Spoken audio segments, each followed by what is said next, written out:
នេះខ្ញុំសូមគោរពជំរាបសួរអាយដាមនេះខ្ញុំទីនេះថាផលអនឡាញនេះខ្ញុំតាក់ទងទៅអាយដាមខៀងសណាឌិនក៏អត់ទាន់លើកនេះខ្ញុំបានទទួលព័ត៌មានមួយថា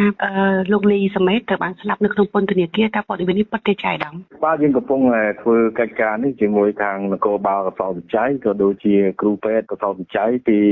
ស្ថាប័នតុលាការអញ្ចឹង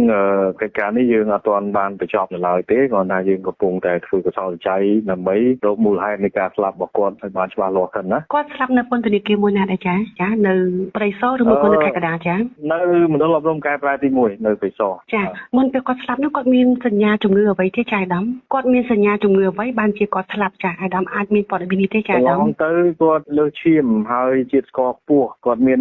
បញ្ហាលើសឈាមខ្លាំងទី1យើងវាស់ជាតិឈាមទៅហើយនឹងជាតិស្ករគាត់ជាប្រចាំជារៀងរាល់ថ្ងៃទៅគឺកម្រិត400ទៅ500ជាងវាខ្ពស់ចាអាយដាមគាត់ស្លាប់នេះស្លាប់ព្រឹកមិញឬក៏ស្លាប់កាលពីយប់មិញចាអាយដាម